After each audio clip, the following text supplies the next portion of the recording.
So as we all know, the hype of Caitlin Clark is not going away anytime soon. The Fever are playing better basketball, and some people are not too happy with it. We saw in the game against the Storm yesterday, and at the end of the game, Caitlin Clark was talking trash to her, and I love that fire from Caitlin Clark because if you're going to be upset because of a coach's decision, I'm like, come on, we got to stop this nonsense. It is Chrissy Sai's decision if she wants to keep her starters in and not bring them out at the same time as the other coach. And the coach got mad about it because she pulled her starters early, waving the white flag. And Chrissy Sai said, no, I'm going to keep my starters in and let them play ball. Now, this reporter here asked Jewel Lloyd what growth she's seen from Caitlin Clark from the beginning of the season until now.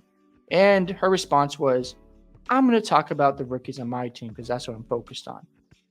And I get why she was upset because the Storm have been blowing them out the past 2 games.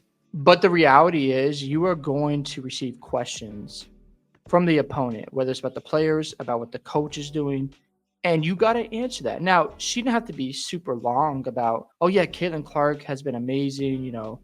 She's just taking over the league. She could have just said, you know what, I've seen her handle the physicality better and just moved on. She could have kept it short and sweet. To dismiss Caitlin Clark like that is dumb to me because when you look at the NBA players, they get asked questions all the time about what are your thoughts on Steph Curry shooting tonight? That's just an example. Or Anthony Edwards took over that stretch. How come you weren't able to stop him?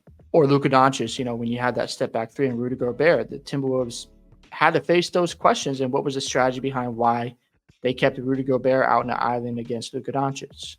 So Jewel Lloyd needs to be ready for more of these questions in the future because if Caitlin Clark has a phenomenal game, the media is going to ask you questions and you just don't always want to dismiss because it comes across as jealousy, as somebody who doesn't like what's going on. And what I don't understand about the WNBA is they constantly complained about, we're not getting enough viewership. Nobody wants to watch us. Everybody just hates women. And when a girl like Caitlin Clark comes into your league and is helping you with sales, helping you get more views, you treat her this way? I'm not liking that from Jewel Lloyd. Yes, you played for the Olympic team. I don't think she should have been in the team in the first place, but you lost. You got cooked and you got outplayed in the fourth quarter. And again, you could have kept it short and sweet.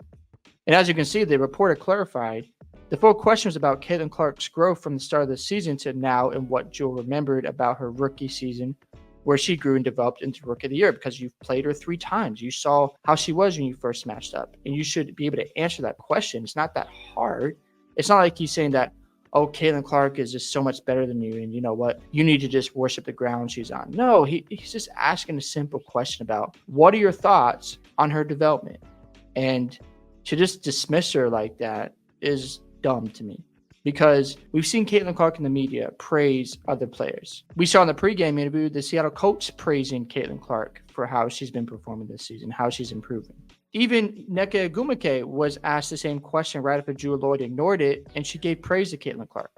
I know Jewel Lloyd is upset about the result of this game and that the Fever was dominant in that fourth quarter. But the reality is you got to be able to hold your losses really well because you're not going to win every night. You're going to get outplayed. And come across as dismissive and acting like, oh, you know what, I'm going to talk about my rookies, doesn't help your product. If you want your league to grow, use Caitlin Clark as the face of the league to get you to that next level. It's okay to do that. So you could have made this very simple. Just say something like, Caitlin Clark is adjusting to the speed. I noticed her playmaking has gotten better. I noticed the Fever have gotten used to playing with Caitlin Clark. It's not that hard. You don't have to go off the rails. I know some people will still criticize that response because anytime you're speaking in the media, you're always going to be criticized. But to just dismiss the question when it was a fair question to ask in the first place is crazy to me.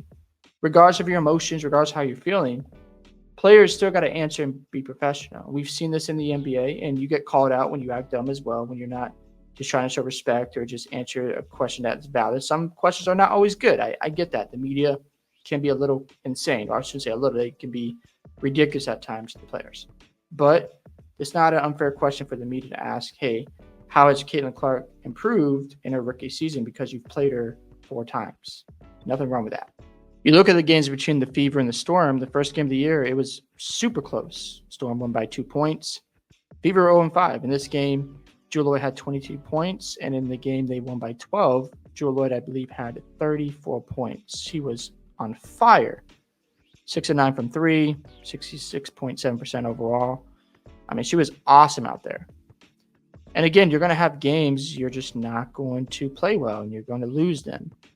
And I understand, her frustrations when it comes to, what happened in the game. But when it comes to the media, you got to be ready to answer questions, because when you're not answering them, you look jealous, you look bitter. And even if that's not your intent, that's what it's perceived as. And I just don't understand the WNBA, because you want your product to grow, you want things to elevate, yet you have a perfect opportunity right in front of you, and you have stories like this coming out because she's just shining.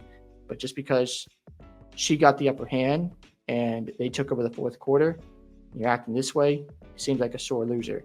So it's just going to be interesting if we get a matchup between the Storm and Fever in the playoffs. That would be really fun to watch if that does end up happening. I'm not sure if it will, because I know the Fever are 2 games under 500.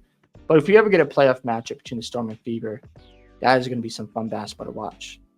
Hope you guys enjoyed this video today. I'd love to hear your thoughts on how Jewel Lloyd handled that question in the press conference. Don't forget to like and subscribe to the channel, and I'll see you in the next one.